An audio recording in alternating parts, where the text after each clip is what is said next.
Lane, have you got the cucumber sandwiches cut for Lady Bracknell? Yes, sir.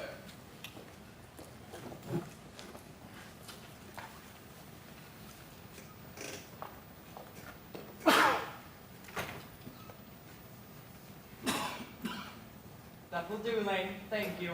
Thank you, sir.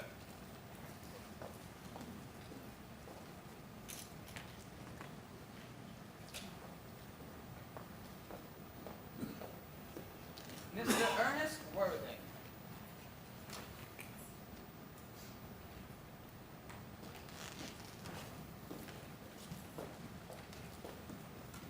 How are you, my dear Ernest? What brings you up to town? Oh, pleasure, pleasure. What else should bring one anywhere? Eating as usual, I see, Algy. Why all these cups? Why the cucumber sandwiches? Why such reckless extravagance in one so young? Who's coming to tea? Oh, merely Aunt Augusta and Gwendolyn. How perfectly delightful. Yes, that may all be very well, but I'm afraid Aunt Augusta won't quite approve of your being here. May I ask why? My dear boy, the way you flirt with Gwendolyn is perfectly disgraceful. It's almost about the way Gwendolyn flirts with you. I am in love with Gwendolyn. I have come up to town expressly to propose to her. Please don't touch the cucumber sandwiches. They are ordered specifically for Aunt Augusta. Well, you have been eating them all the time. That is quite a different matter. She is my aunt. Here, have some bread and butter. The bread and butter is for Gwendolyn. Gwendolyn is devoted to bread and butter. And very good bread and butter it is, too. You need not eat as if you were going to eat them all. You behave as if you were married to her already. You are not married to her already. And I don't think you ever will be. Well, why on earth do you say that? Girls never marry the men they flirt with. They don't think it's right. That is nonsense. Of course it isn't. It is what accounts for the numerous amount of bachelors one sees all over the place. In the second place, I don't give my consent. Your consent? My dear boy, Gwendolyn is my first cousin. And before I allow you to marry her, we'll have to clear up this whole question of Cecily. Cecily? What do you mean by Cecily? I don't know anyone by the name of Cecily. Bring me the cigarette case Mr. Worthing left last time he dined here. Yes, sir. You mean to say you've had my cigarette case this whole time? I wish to goodness you would let me know. I've been writing frantic letters to Scotland Yard about it. I was very nearly offering a large reward. Well, I wish you would. I've been more than usually hard up. There's no use offering a large reward now that the thing's found. I find that very mean of you, Ernest. But it makes no matter. For, now that I look at the inscription inside, I find the thing isn't yours after all. Of course it's mine. You've seen me with it 100 times. And it is a very ungentlemanly thing to read a private cigarette case. Yes, but this is not your cigarette case. This cigarette case is a gift from someone of the name of Cecily. And you said you didn't know anyone of that name. Well, if you want to know, Cecily happens to be my aunt. Your aunt? Yes, charming lady she is too. Lives at Tunbridge Wells. Now give it back to me, Algy. Yes, but then why does she call herself Little Cecily? From Little Cecily, with her fondest love. My dear boy, what is there in that? Some aunts are tall, some aunts are not tall. Surely that is a matter an aunt should be allowed to decide for herself. You seem to think that every aunt should be exactly like your aunt. That is absurd. Now give me back my cigarette case. That may be, but then why does your aunt call you her uncle? From dearest Cecily, with her fondest love, to her dear Uncle Jack.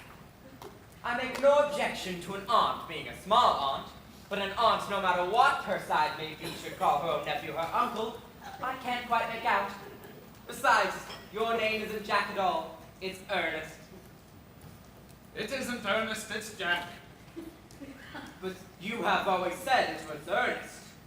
I have introduced you to everyone as Ernest. You answer to the name of Ernest. You're the most earnest-looking person I saw in my whole life. It is completely absurd you're saying your name is not Ernest. Here, it is on your cards. Mr. Ernest Worthing, B. for the Albany.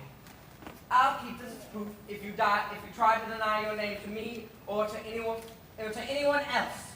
Well, my name is Ernest, in town, and it's Jack in the country. and the cigarette case was given to me in the country. Yes, but then why does your small Aunt Cecily, who lives at Tunbridge Wells, call you her dear uncle? You'd better have the thing out at once, old boy. Tell me the whole thing. I must admit, I've always suspected you of being a confirmed and secret bunburst, but now I'm quite sure. What on earth do you mean by bunburst? You have invented a very useful younger brother by the name of Earnest, so that you may go up into town whenever you like. I have invented a very useful, permanent invalid called Bunbury, so that I may go up into the country whenever I choose. I'm not a bunburist at all. If Gwendolyn accepts me, I'm going to kill my brother. In fact, I think I'll kill him in any case. Cecily is a little too much interested in him. So I'm going to get rid of Ernest, and I suggest you do the same with your invalid friend with the absurd name. Nothing would induce me to part with Bunbury. And if you get married, which seems to me extremely problematic, you will be happy to know Bunbury. A man who marries and doesn't know Bunbury has a very tedious time of it. That is nonsense. If I marry a charming girl like Gwendolyn, and she is the only girl I ever saw that I would marry, I certainly won't want to know Bunbury. Then your wife will. Oh, that must be Aunt Augusta. Only relatives or creditors have a ring in that Wagnerian manner. Lady Bracknell and Miss Fairfax. Good afternoon, dear Algernon. I hope you're behaving very well. I'm feeling very well, Aunt Augusta. That's not quite the same thing. In fact, the two things rarely go together. Dear me, you are smart. I'm always smart. Am I not, Mr. Worthing? You're quite perfect, Miss Fairfax. Oh, I hope I'm not that. It would leave no room for development. And I intend to develop in many directions. I'm sorry if we were a little late, Algernon, but I was obliged to call on dear Lady Harbury. I hadn't seen her since her poor husband's death. I've never seen a woman so altered. She looks quite 20 years younger. And now, I'll have a cup of tea and one of those nice cucumber sandwiches you promised me. Certainly, Aunt Augusta. Won't you come and sit over here, Gwendolyn? Thanks, Mama, but I'm quite comfortable where I am. Good heavens! Lane! Why are there no cucumber sandwiches? There were no more cucumbers in the market this morning, sir. I went down twice. No cucumbers? No, sir. Not even for ready money. That will do, Lane. Thank you. Thank you, sir. Aunt Augusta, I am greatly distressed about there being no cucumbers in the market. Not even for ready money. It really makes no matter, Algernon. I had some crumpets with Lady Harbury. Thank you. It's quite the treat for you tonight, Algernon. I'm afraid I'll have to give up the pleasure of dining with you, Aunt Augusta.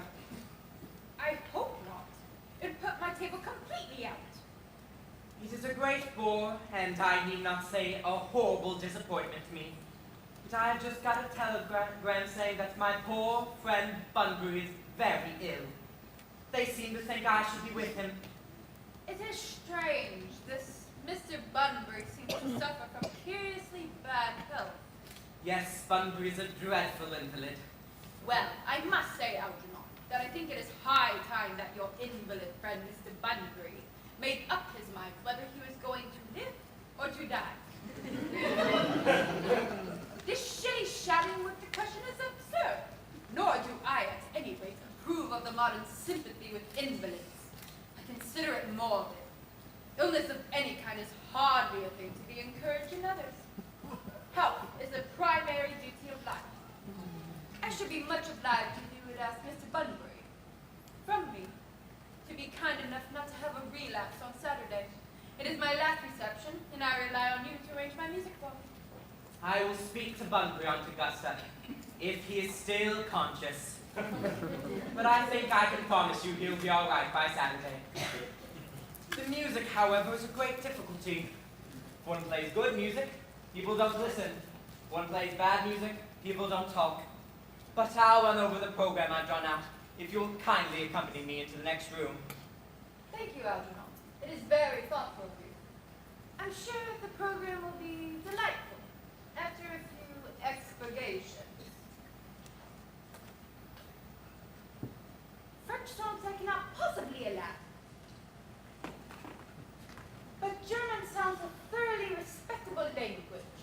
And indeed, I believe so.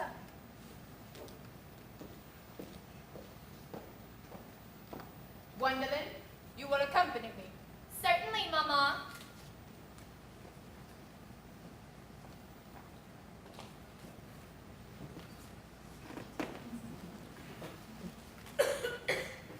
Charming weather it has been, Miss Fairfax. Pray don't talk about the weather, Mr. Worthing. Whenever people talk to me about the weather, I always feel like they mean something else. And that makes me so nervous. I do mean something else. I thought so. In fact, I'm never wrong. And I would like to be allowed to take advantage of Lady Bracknell's temporary absence in order I to would make certainly advise you to do so. Mama has a way of coming back suddenly to a room that I've often had to speak to her about. Miss Fairfax, ever since I met you, I have admired you more than any girl that I have ever met since I met you. Yes, I'm quite well aware of the fact. And I often wish that in public you had been more demonstrative. For me, you have always had an irresistible fascination. Even before I met you, I was far from indifferent to you. We live, as I hope you know, Mr. Worthing, in an age of ideals. And my ideal has been to love someone of the name of Ernest. There's something in that name that inspires absolute confidence. The moment Algernon first mentioned to me that he had a friend called Earnest, I knew I was destined to love you. You really love me, Gwendolyn? Passionately. Darling, you don't know how happy you've made me. My own Ernest. But you don't really mean to say you couldn't love me if my name wasn't Earnest. But your name is Ernest. Yes, but how does it get to something else? Do you mean to say you couldn't love me then? That is clearly a metaphysical speculation. And like most metaphysical speculations, has very little reference at all to the actual facts of real life. Well, darling, to speak quite candidly, I don't much care about the name of Earnest. I don't think it suits me at all. It suits you perfectly. It's a divine name. It has music of its own. It produces vibration. Gwendolyn, I think there are lots of other much nicer names. I think Jack, for instance, a charming name. Jack? No, there is very little music in the name Jack, if any at all indeed. It is not real. It produces absolutely no vibration. The only really safe name is Ernest. Gwendolyn, I must get christened at once. I mean, we must get married at once. May I meet Mr. Worthing? Well, yes, you know I love you, and you had led me to believe that you were not entirely indifferent to me. I adored you, but you haven't proposed to me yet. Nothing's been said at all about marriage. The subject's not even been touched on. Well, may I propose to you now? I think it'd be an admirable opportunity. And to save you any disappointment, Mr. Worthing, I think it's only fair to tell you, quite frankly, beforehand, that I'm fully determined to accept you. Gwendolyn, Yes, Mr. Worthing, what have you got to say to me? you know what I have got to say to you. Yes, but you don't say it. Gwendolyn, will you marry me? Of course I will, darling. How long you've been about it? I'm afraid we've had very little experience in how to propose. Well, my own one. I have never loved anyone in the world but you. Yes, but men often propose for practice. What wonderfully blue eyes you have, Ernest. They're quite blue. I hope you will always look at me just like this. Mr. Worthing! Rise from the semi-recumbent posture! It is most indecorous! Mama, I must beg of you to retire. This is no place for you. Besides, Mr. Worthing is not quite finished yet. Finished what, may I ask? I'm engaged to Mr. Worthing, Mama. Pardon me, you are not engaged to anyone. When you do become engaged, I or your father will inform you of the fact. An engagement should come on a young girl as a surprise, pleasant or unpleasant as the case may be. It is hardly a matter that she be allowed to arrange for herself.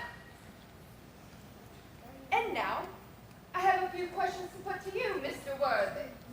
While I'm making these inquiries, you, Gwendolyn, will wait for me below in the carriage. Mama! In the carriage, Gwendolyn.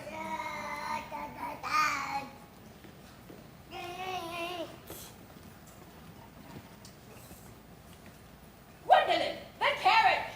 Yes, Mama.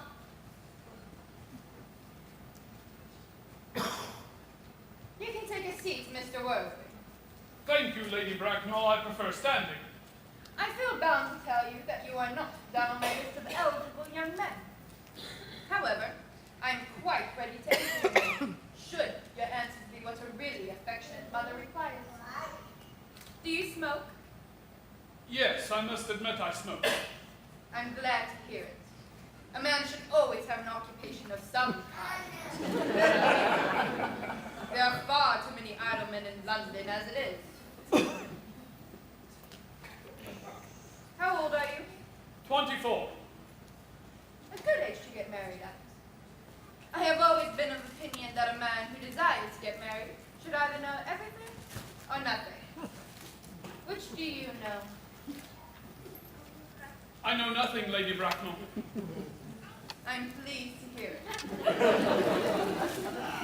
I do not approve of anything that tampers with natural ignorance. Ignorance is like a delicate, exotic fruit. Touch it, and the bloom is gone. The whole theory of modern education is radically unsound. Fortunately, in England at any rate, education produces no effect whatsoever. What is your income? Between 7,000 and 8,000 a year. In land or investments? In investments chiefly. That is satisfactory. I do have a country house with some land attached to it, of course. About 1,500 acres, I believe. But I don't rely on it for any real income. In fact, I think the poachers are the only ones who make anything of it. A country house? How many bedrooms? Well, that can be cleared up afterwards. You have a townhouse, I hope. A girl with a simple and spoiled nature like Gwendolyn could hardly be expected to reside in the country. I have a townhouse in Belgrave Square. What number in Belgrave Square? 149. The unfashionable side. I thought there was something. However, that can easily be altered. The fashion or the size? It's necessary, I presume. Are your parents living? I have lost both my parents. To lose one parent, Mr. Word, may be regarded as a misfortune. To lose both looks like carelessness. Who is your father? He was evidently a man of some wealth. Was he born in what the radical papers called the purple commerce? Or did he rise the ranks of the aristocracy? I said I had lost both my parents. It would be nearer the truth to say my parents seem to have lost me. You see, Lady Bracknell, I don't really know who I am by birth. I was found. Wow. Yes, the late Mr. Thomas Cardew, a very elderly gentleman of a very charitable disposition, took me in when I was a boy and gave me the name of Worthing because he happened to have a ticket to Worthing in his pocket at the time. Worthing is a place in Sussex. It is a seaside resort. And where did this charitable gentleman with a first-class ticket to a seaside resort find you? In a handbag. A handbag? Yes, a large black leather handbag with handles attached to it. An ordinary handbag. In what locality did this Mr. James or Thomas Cardew find you in this ordinary handbag? The cloakroom at Victoria Station. The cloakroom at Victoria Station. Yes, the Brighton line. The line is immaterial. Mr. Worthy, I confess I feel somewhat bewildered by what you have just told me. To be born, or at any rate bred in a handbag, whether it had handles or not, seems to me to display contempt for the ordinary decencies of family life, which reminds one of the worst excesses of the French Revolution. And I presume you know where that unfortunate movement led to? Well, then what would you suggest I do? I need hardly say I would do anything in the world to ensure Gwendolyn's happiness.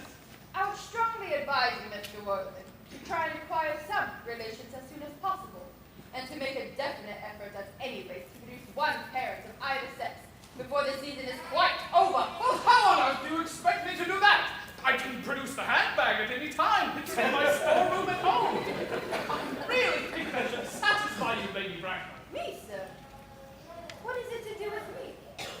You could hardly imagine that I and Lord Bracknell would allow our only daughter, a girl brought up with the utmost care, to be married into a cloakroom and form an alliance with a parcel? Good morning, Mr. Worthing.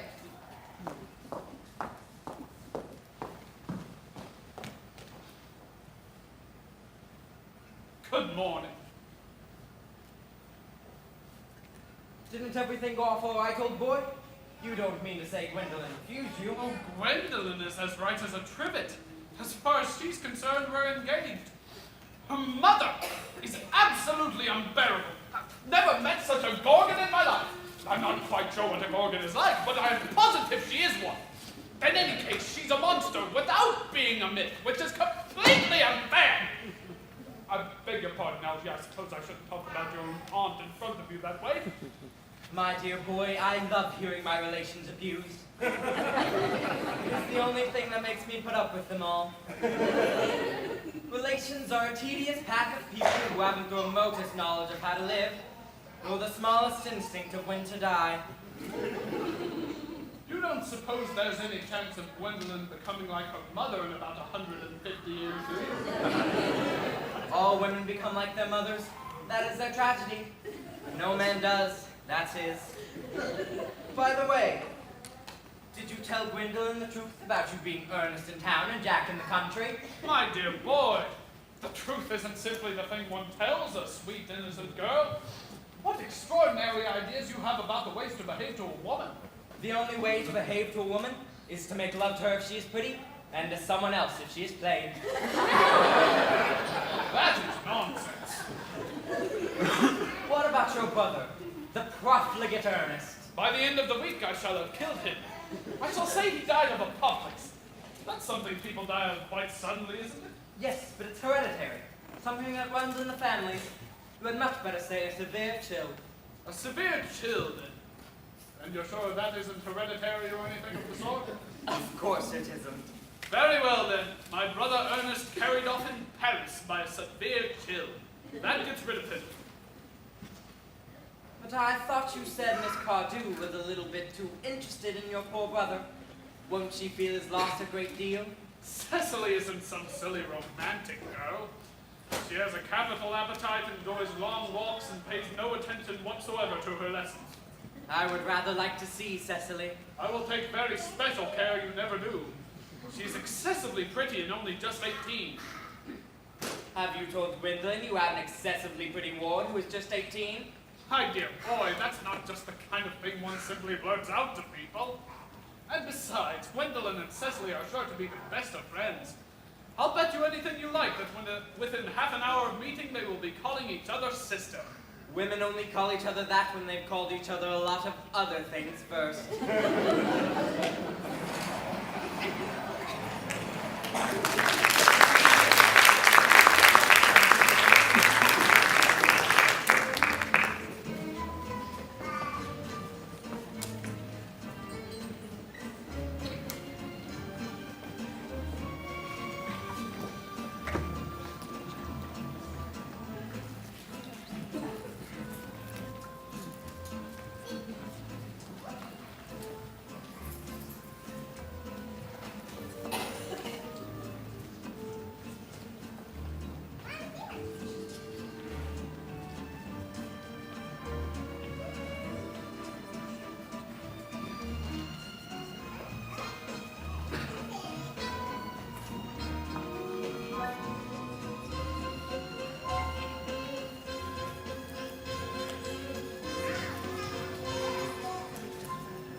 particular stress on your German as he was leaving for town. Indeed, he always lays stress on your German as he's leaving for town. Dear Uncle Jack is so very serious. Sometimes he is so serious that I think that he cannot be quite well. Cecily, I'm surprised at you. Mr. Worthing has many troubles in his life. You must remember his constant anxiety about that unfortunate young man's little brother. I wish Uncle Jack would allow that unfortunate young man, his brother, to come down here sometimes.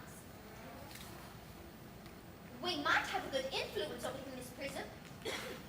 I do not think that even I produced an effect on a character that, according to his own brother, Prison's commission, is irretrievably weak and vacillating. Indeed, I'm not sure I would even desire to reclaim him. As a man sows, so shall he reap. You must put away your diary, Cecily. I really don't see why you should keep one at all. I keep a diary in order to enter the wonderful secrets of my life. If I didn't write them down, well, I should probably forget all about them. Memory, my dear Cecily, is the diary we all keep about with us. Yes. But it usually chronicles the things that have never happened and couldn't possibly have happened. I believe that memory is responsible for all the 3-volume novels that Moody sends us. Do not speak slightingly of the 3-volume novel, Cecily. I wrote one myself in earlier days. Did you really, Miss Prism?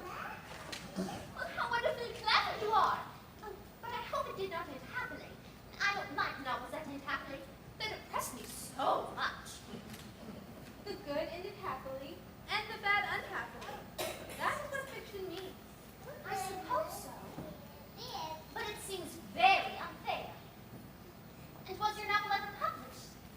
Alas, no. The manuscript was unfortunately abandoned. To your work, child, these speculations are profitless. But I see dear Dr. Chasuble coming up through the garden. Dr. Chasuble, this is indeed a pleasure. And how are we this morning? Miss Prism, you are, I trust, well.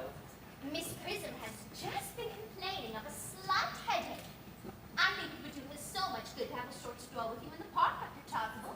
Cecily, I have not mentioned anything about a headache. No, dear Miss Prism, I know that. But I felt instinctively that you have a headache. Indeed, I was thinking about that, and not about my German lesson, when the rector came in. I hope, Cecily, you are not inattentive. Oh, I'm afraid I am. That is strange. Were I fortunate enough to be Miss Prism's people, I would hang upon her lips. I was speaking metaphorically. My metaphor was drawn from bees. Mr. Worthing, I suppose, has not returned from town yet. We do not expect him until Monday afternoon. Ah, yes. He usually likes to spend his Sunday in London. He is not one of those who so lame his enjoyment as, by all accounts, that unfortunate young man his brother seems to be. I shall see you both, no doubt, at Evensong.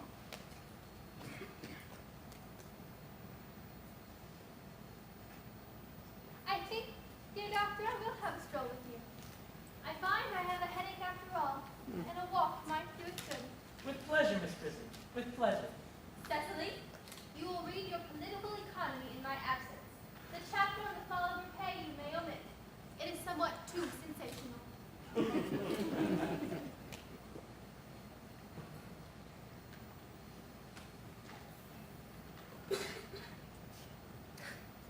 Horrid political economy, horrid geography, and horrid, horrid German.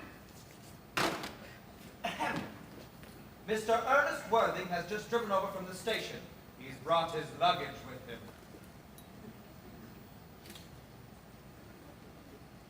Mr. Ernest Worthing before the Albany W. Uncle Jack's brother. Did you tell him Mr. Worthing was in town? Yes, miss. He seemed very much disappointed. I mentioned that you and Miss Prism were in the garden. He said he was anxious to speak to you privately for a moment. Ask Mr. Ernest Worthing to come here.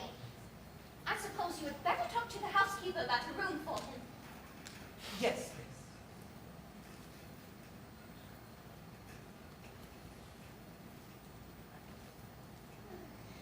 I've never met any really wicked person before. I feel rather frightened. I'm so afraid he will look just like everyone else. He does! You must be my little cousin Cecily. You are under some strange mistake. I am not little.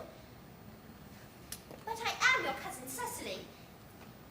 You, I see from your card, are Uncle Jack's brother, my cousin Ernest. My wicked cousin Ernest. Oh, I'm not really wicked, cousin Cecily. You mustn't think that I'm wicked. If you are not, then you have certainly been deceiving us all in a very inexcusable manner. I hope that you have not been leading a double life, pretending to be wicked and being really good all the time. That would be hypocrisy. Oh, of course I have been rather reckless. I'm glad to hear it. Now that you mention the subject, I've been very bad in my own small way. I don't think you should be so proud of that.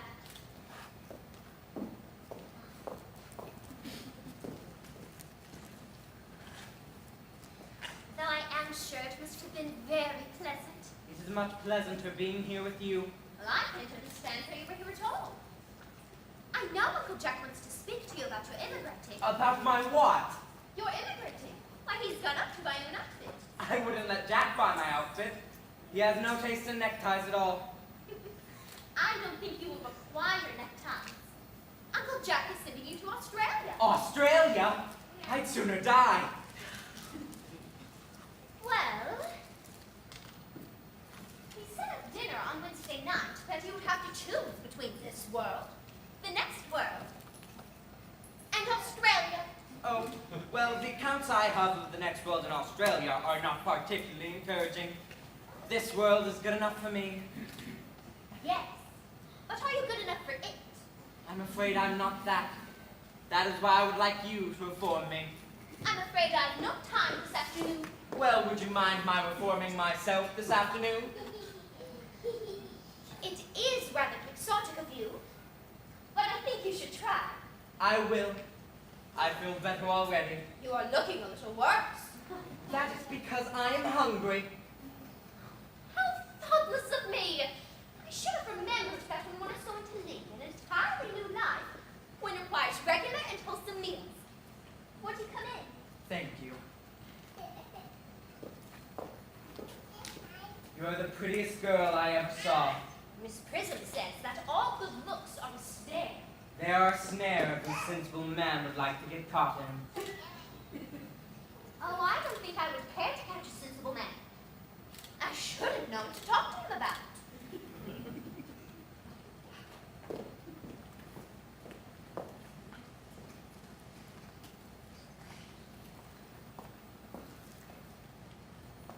You are too much alone, dear Dr. Chasuble.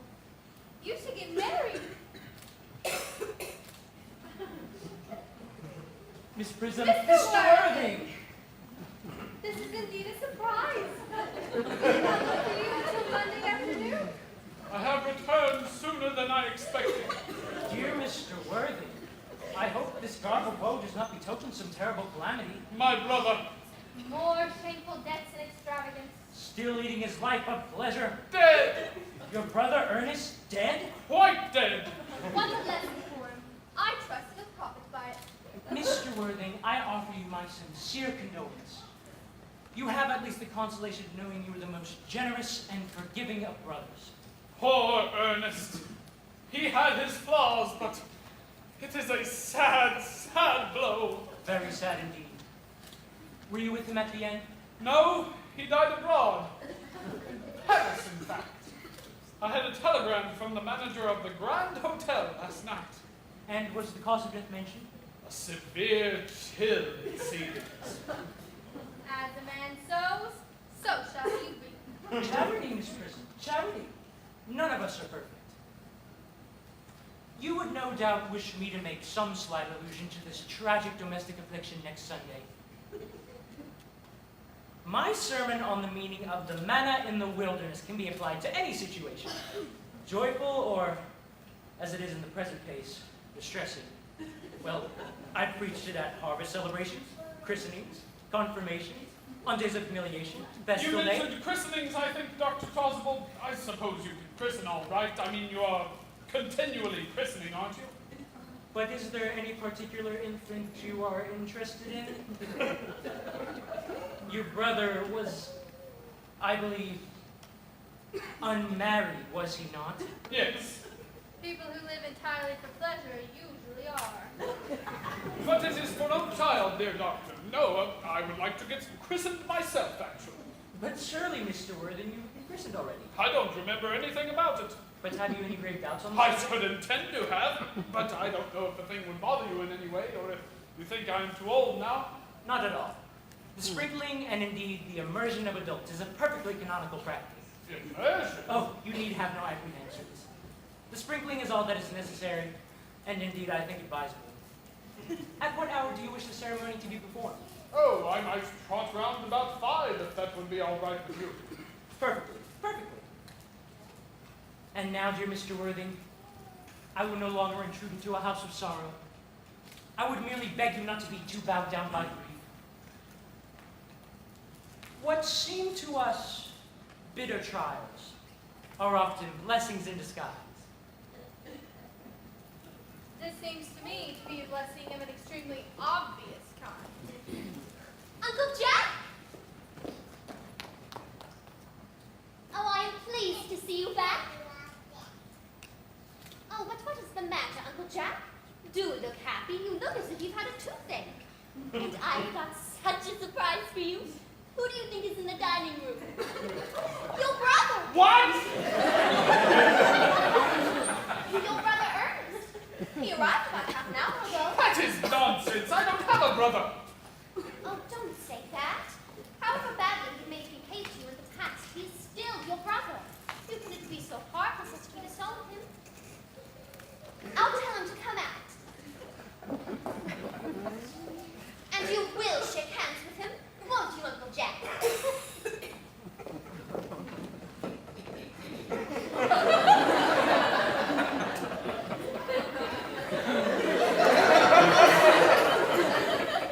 These are very joyful tidings.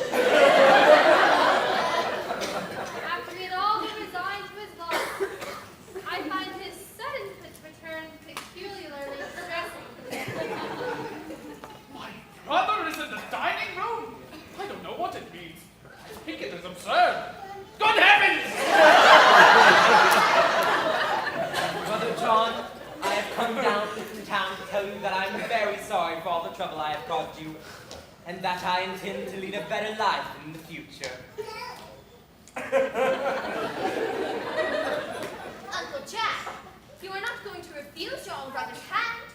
Nothing will induce me to take his hand. I think his coming down here disgraceful. He knows perfectly well why. Uncle Jack, do be nice. There's some good in everyone. Ernest has just been telling me about his poor invalid friend, Mr. Bunbury, whom he goes to visit so often. And surely there must be much good in one who is kind to an invalid and leaves the pleasures of London to sit by them pain. He's been talking to you about Bunbury, has he? Yes, he's told me all about poor Mr. Bunbury and his terrible state of health. Well, I won't have him talking to you about Bunbury or about anything else. It is enough to drive one perfectly frantic. Of course, I admit the faults are all on my side, but I find Brother John's coldness to me particularly painful. I expected a more enthusiastic welcome, especially considering it is the first time I have come here. Uncle Jack, if you don't shake hands with Ernest, I will never forgive you. Never forgive me. Never, never, never. Well, this is certainly the last time I will ever do it. It's pleasant, is it not, to see such a perfect reconciliation? I think we should leave the two brothers alone. Cecily, you will come with us. Certainly, Miss Prism. My little task of reconciliation is over.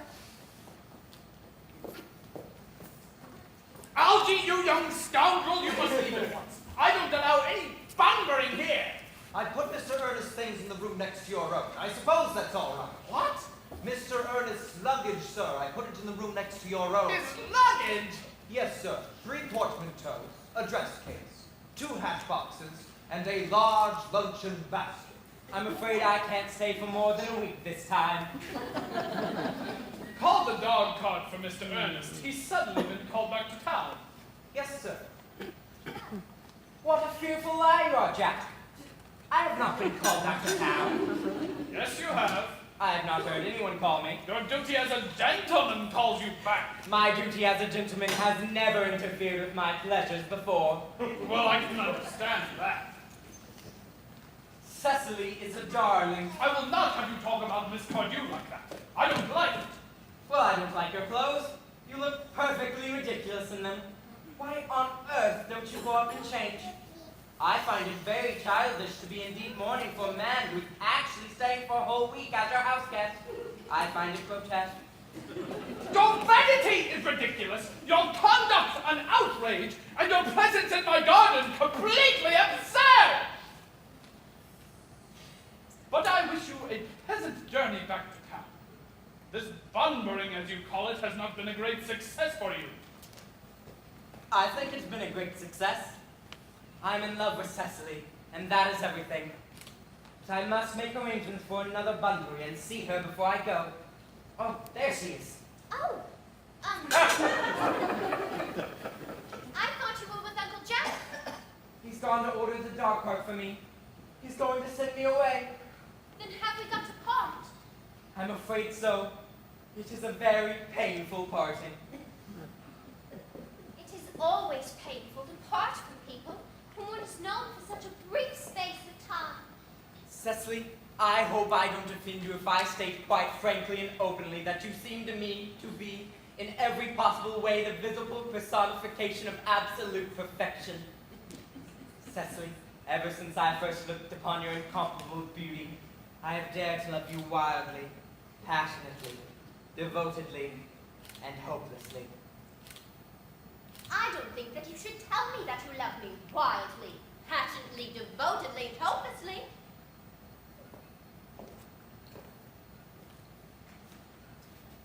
Hopelessly doesn't seem to make much sense, does it? Cecily, Ahem. The dog cart is waiting, sir.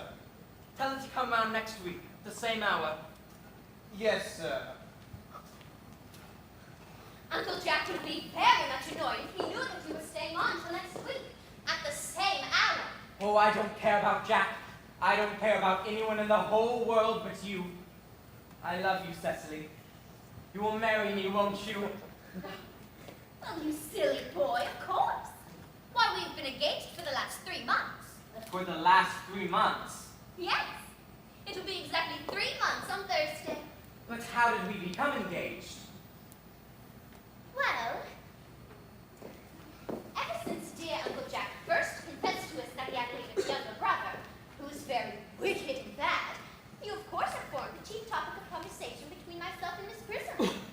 And of course the man who is much talked about is always very attractive. One feels there is something in him after all. I dare say it was foolish of me, but I fell in love with you, Ernest. Darling, and when was our engagement actually settled? On the 14th of February last. Worn out by your entire ignorance of my existence, I determined to end the matter one way or the other. And after a long struggle with myself, I accepted you under that dear old tree there. The next day I bought this little ring in your name with the true lover's knot I promised you always to wear. Did I get you this? It's very pretty, isn't it? Yes, you have wonderfully good taste, Ernest. It's the excuse I've always given for you leading such a bad life.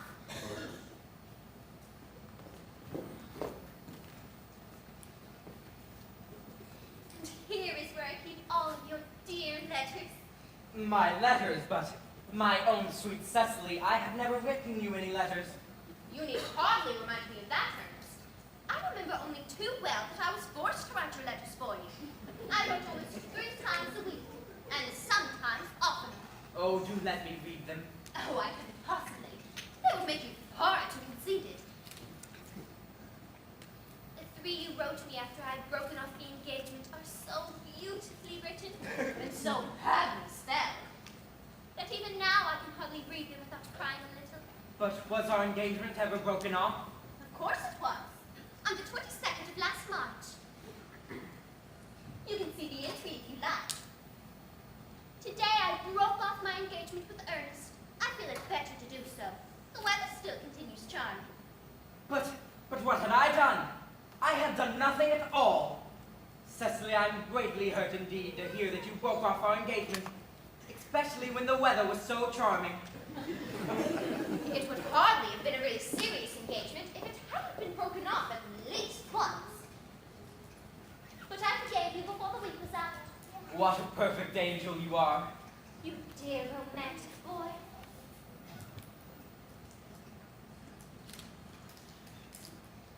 I hope your hair curls naturally. Does it? Yes, darling, with a little help from others. I'm so glad. You'll never break off our engagement again, Cecily? I don't think that I could break it off now that I've actually met you. Besides, of course, there is the question of your name. Yes, of course.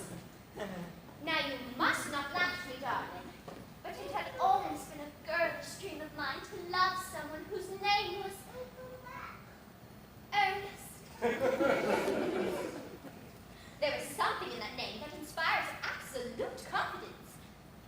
I pity any poor married woman whose husband isn't called Ernest. But do you mean to say you could not love me if I had some other name? But what name? Oh, any name you like. Algernon, for instance. But I don't like the name of Algernon. My own dear, sweet, loving little darling. I can see no reason why you should object to the name of Algernon. It is not a bad name at all. It is a rather aristocratic name.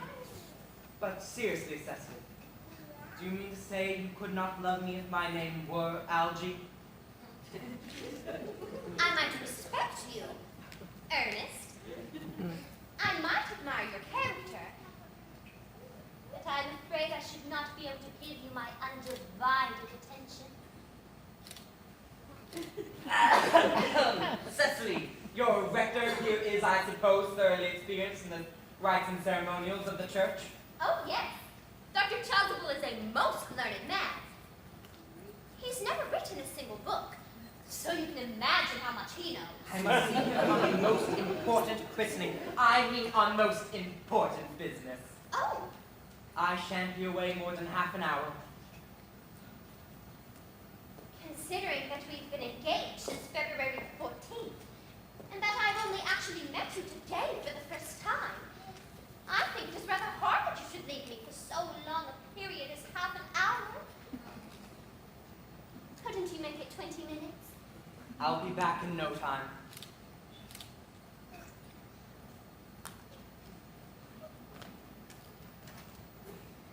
What an impetuous boy he is! I like his hair so much. I must enter his proposal into my diary.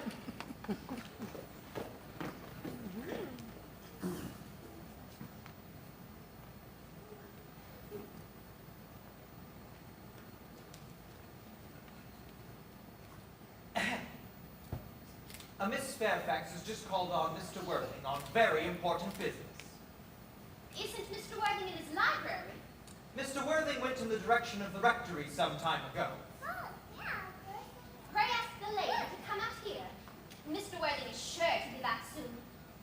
And you can bring tea. Yes.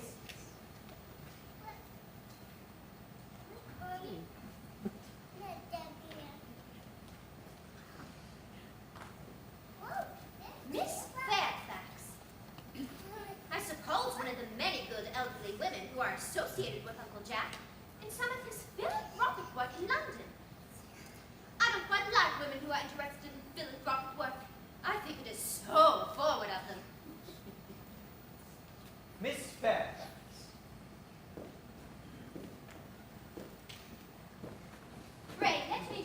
myself to you. My name is Cecily Cardew. Cecily Cardew? Oh, what a very sweet name. Something tells me that we're going to be great friends. Are you like it more than I can say? My first impressions of people are never gone. How nice of you to like me so much after we have known each other for such a comparatively short time. Pray sit down. I may call you Cecily, may I not? With pleasure. And you will always call me Gwendolyn, won't you? If you wish. Then that's all quite settled, is it not? Oh, I hope so. Perhaps this might be a favorable opportunity for mentioning of who I am. My father is Lord Bracknell. You have never heard of Papa, I suppose? I don't think so. You're here on a short visit, I suppose? Oh, no, I live here. Really? Your mother, no doubt, or some female relative of advanced years resides here also? Oh, no, I have no mother, nor in fact any relations. Indeed. My guardian, with the assistance of Miss Prism, has the arduous task of looking after me. Your guardian? Yes, I'm Mr. Worthing's ward. Ernest never mentioned to me that he had a ward. I beg your pardon, Gwendolyn. Did you say Ernest? Yes. Oh, but it is not Mr. Ernest Worthing who is my guardian. It is his brother, his elder brother. Ernest never mentioned to me that he had a brother. I'm sorry to say they've not been on good terms for a long time. That accounts for it. I was growing almost anxious. It would have been terrible if a planet come across a friendship like ours, would it not? Of course, you are quite sure that it's not Mr. Ernest Worthing who's your guardian? Quite sure. In fact, I'm going to be his.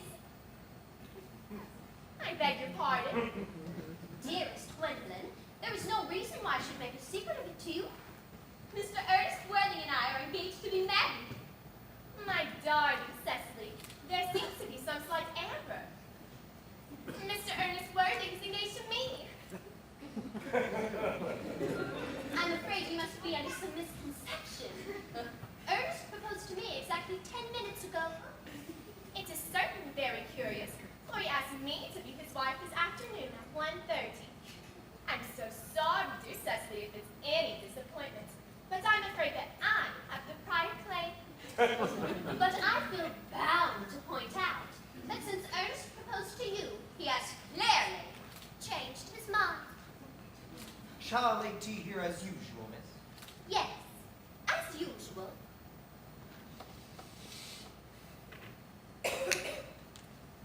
Would you like some tea, Miss Fairfax? Thank you.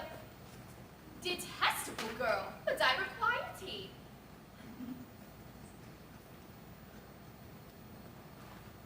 Sugar? No, thank you. Sugar is not fashionable anymore.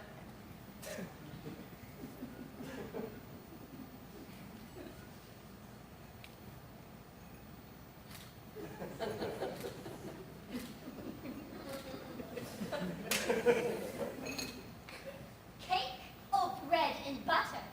Bread and butter. Cake is rarely seen in the best houses nowadays.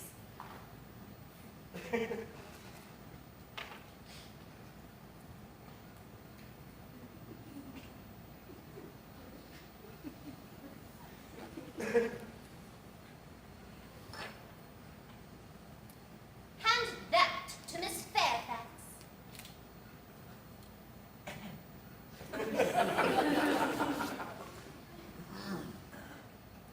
You have filled my tea with lumps of sugar. And though I distinctly asked for bread and butter, you've given me cake. I am known for the gentleness of my disposition and the extraordinary kindness of my nature. But I warn you, Miss Cardew, you go too far. Ernest, my own Ernest. Gwendolyn, darling. A moment. May I ask if you're engaged to be married to this young lady?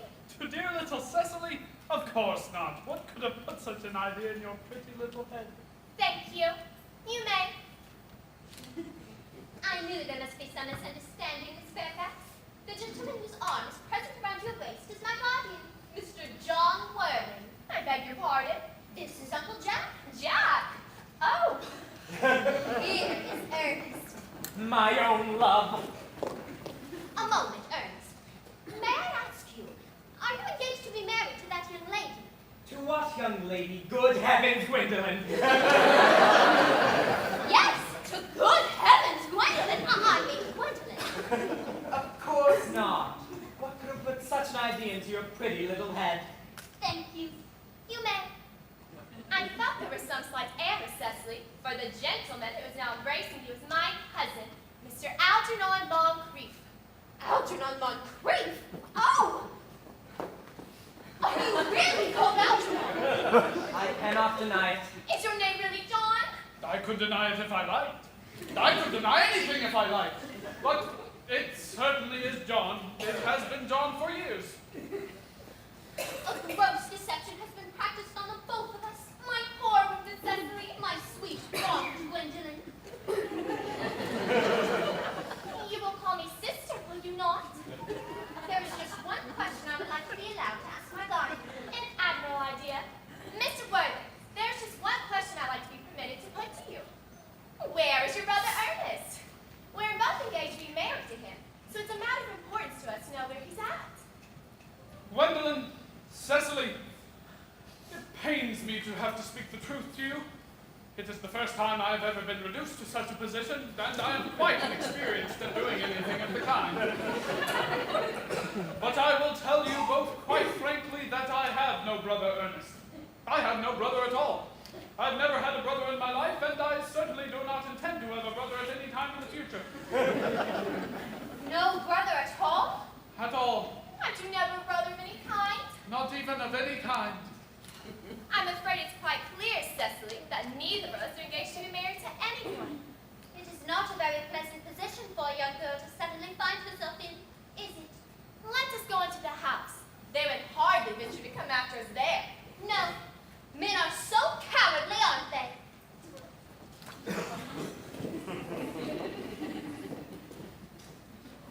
This horrid state of things is what you call bunburying, I suppose? Yes, and what a wonderful bunbury it is. It is the best bunbury I've had in my whole life. Well, you've no right whatsoever to bunbury here. That is absurd. One has a right to bunbury wherever one chooses. Every serious bunburist knows it. Serious bunburist, good heavens.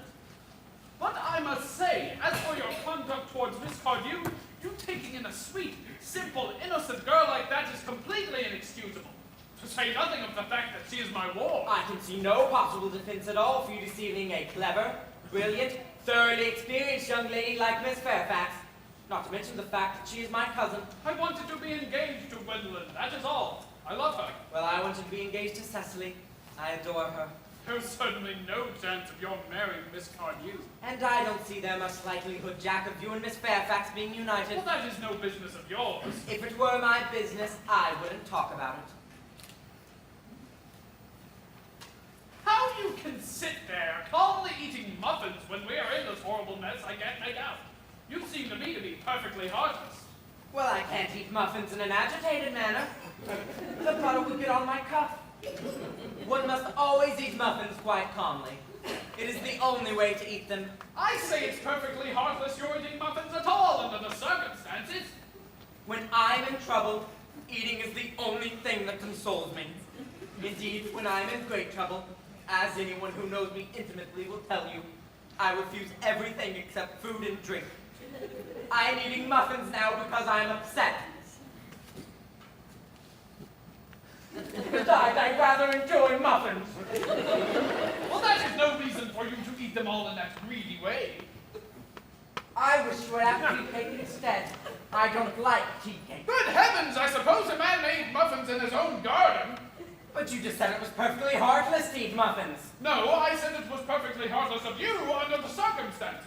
That is quite different. That may be, but the muffins are the same. Good heavens, Algy, why don't you go? I don't want you here. Why don't you go? There's still one muffin left. The fact they did not come after us at once, as anyone else would have done, seemed to show me they have a sense of shame left. They've been eating muffins. That seems like repentance. Let us preserve a dignified silence. We will not be the first to speak. Certainly not.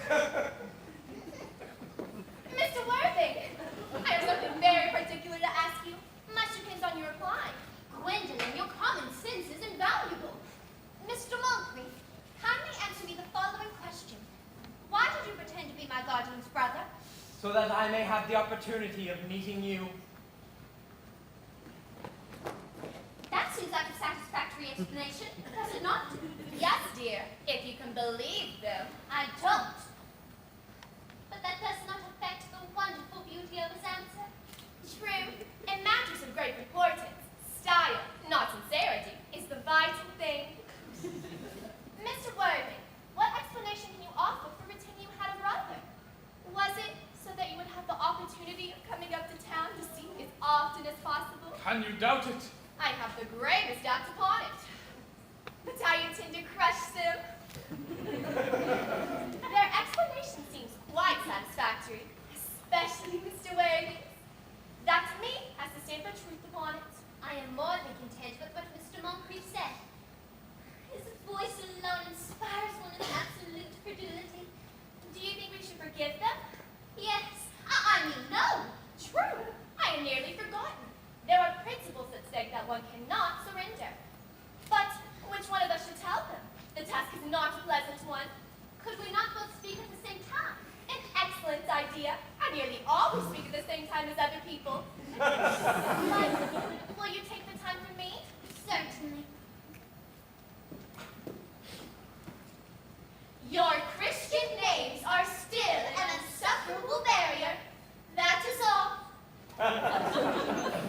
Our Christian names? Is that all? But we are to be christened this afternoon. For my sake, I'm willing to do this terrible thing. I am. To please me, you are ready to face this fearful ordeal? I am. How absurd to talk about the equality of the sexes. Where questions of self-sacrifice are concerned, men are infinitely beyond us. We are. They have moments of physical courage of which we women know absolutely nothing. Darling. Darling. Lady Redhound. Good heavens! Wait a minute! What does this mean? Merely that I'm engaged to Mr. Worthing, Mamma. You are nothing of the kind. And now, as regards Algernon. Algernon, Yes, Aunt Augusta. May I ask if it is in this house that your invalid friend Mr. Bunbury resides? Oh, no. Bunbury's does not live here. Bunbury is somewhere else at the present. In fact, Bunbury is dead. Dead? When did Mr. Bunbury die? His death must have been extremely sudden. Oh, I killed Bunbury this afternoon. I mean, Bunbury died this afternoon. What did he die of? Bunbury? Oh, he was quite exploded. Was he a victim of a revolutionary outrage? I was not aware that Mr. Bunbury had an interest in social legislation. If so, he is well punished for his morbidity. I mean that Bunbury was found out. The doctors found out that Bunbury could not live. That is what I mean. So Bunbury died. He seems to me to have had great confidence in the opinion of his physician. I'm glad, however, that he finally made up his mind at the last to some definite course of action and acted under proper medical advice. And now that we have finally got rid of Mr. Bunbury, may I ask Mr. Worthing, who is this young person whose hand my nephew Algernon is now holding what seems to me a peculiarly unnecessary manner? That lady is Miss Cecily Cardew, my ward. Me and Cecily are engaged to be married. I beg your pardon. Mr. Moncrief and I are engaged to be married, Lady Bracknell. I do not know whether there is something peculiarly exciting in this particular part of Hertfordshire, but the number of engagements seems to me considerably above the proper average that statistics have laid down for our guidance. I think some preliminary inquiry on my part would not be out of place. Mr. Worthing, is Miss Cardew at all connected with any of the larger railway stations in London? I merely desire information. Until today, I had no idea that there were any families or persons whose origin was a terminal. Miss Cardew is the granddaughter of the late Mr. Thomas Cardew of 149 Belgrave Square, SW, Gervais Park, Dorking, Surrey, and the Sporran, Fifeshire, N.B. That is not unsatisfactory. 3 addresses always inspires confidence, even in tradesmen. But what proof have I of their authenticity? How extreme!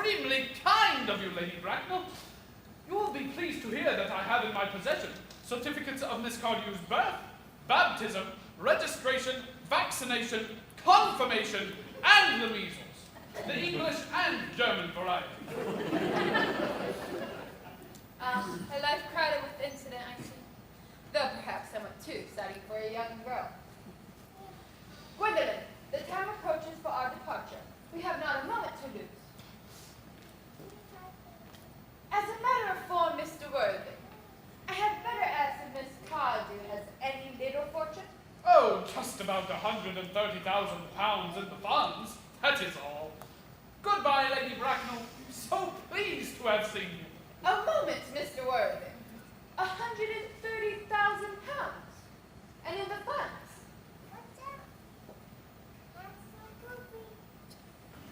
Miss Cardew seems to me a most attractive young lady now that I look at her. Come over here, dear.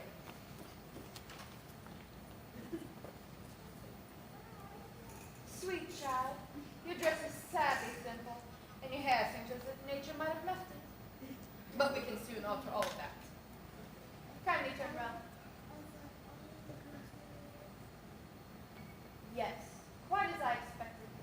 There are distinct social possibilities in your profile. The chin a little higher, dear. Style largely depends on the way the chin is worn. It is worn very high right now. Algernon? Yes, Aunt Augusta. There are distinct social possibilities in Miss Cardew's profile. Cecily's the dearest, sweetest, prettiest girl in the world, and I don't give two pins about social possibilities. Never speak disrespectfully of society, Algernon. Only people who can't get into it do that.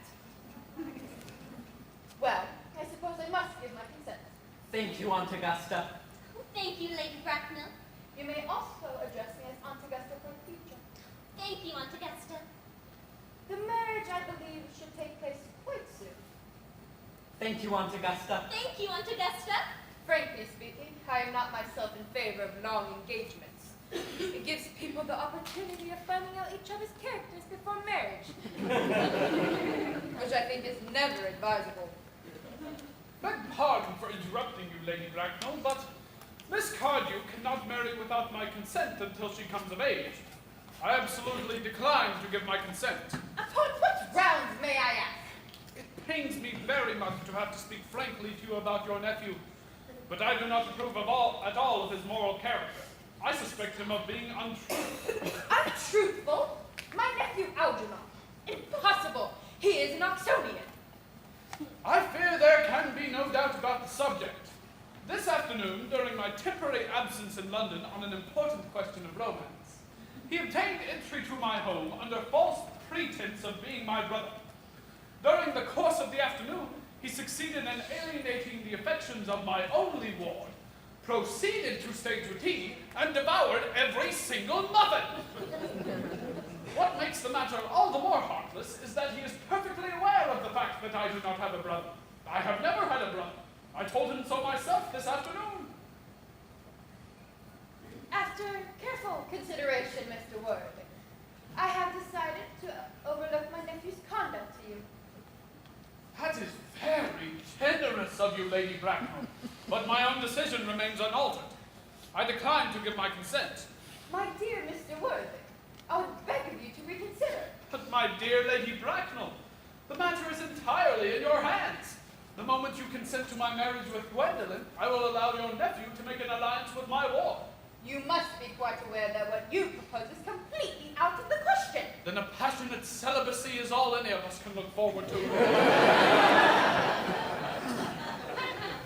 This is not the destiny I proposed for Gwendolyn. Algernon, of course, can choose for himself. Come, dear, we have already missed 5, if not 6 trains already. Everything is quite ready for the christenings. The christening, sir. Is that not somewhat premature? Both of these gentlemen expressed a desire for immediate baptism. At their age, the idea is grotesque and irreligious. Algernon, I forbid you to be baptized. I will not stand for such excesses. Lord Bracknell would be highly displeased if you learned that that was the way you wasted your time and money. Am I to understand, then, that there are to be no christenings at all this afternoon? As things are now, Dr. Chasuble, I don't think it would be of very much practical value to either of us. I am grieved to hear such sentiments from you, Mr. Worthing. However, I must return to the church at once. Indeed, I have just been informed that for the past hour and a half, Miss Prism has been waiting for me in the vestry. Miss Prism? Did I hear you mention a Miss Prism? Yes, Lady Bracknell. I am on my way to join her. Pray allow me to detain you for a moment.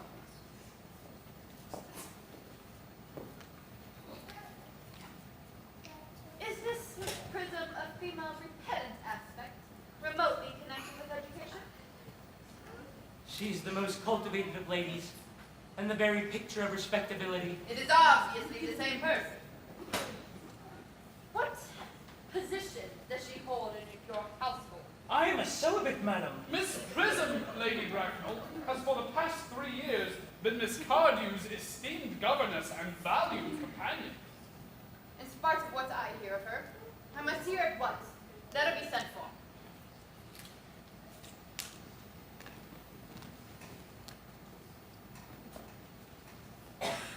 She approaches. She is nigh. I was told you expected me in the vestry, dear Canon. Prism! Come here, Prism!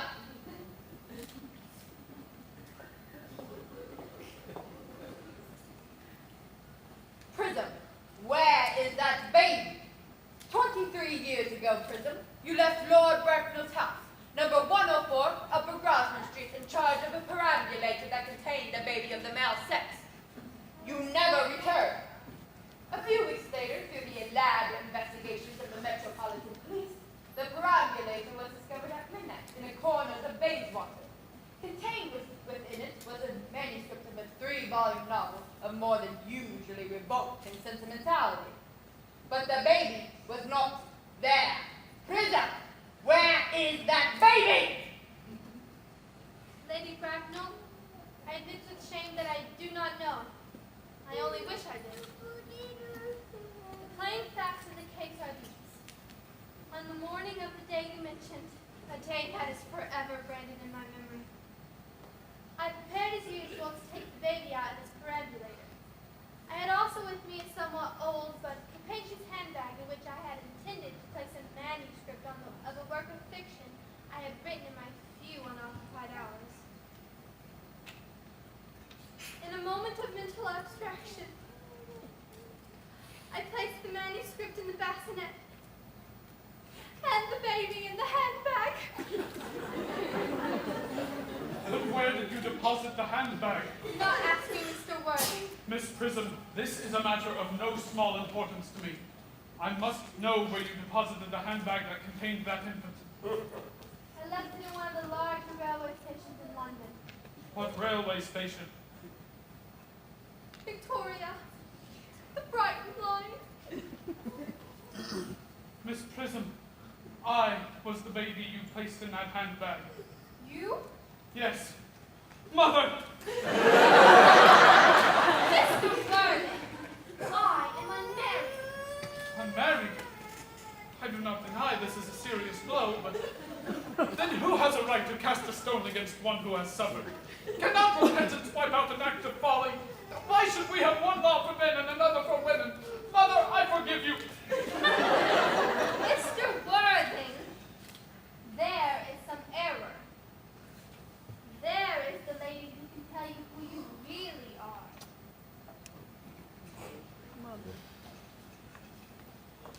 Lady Bracknell, I hate to seem inquisitive, but would you kindly inform me who I am?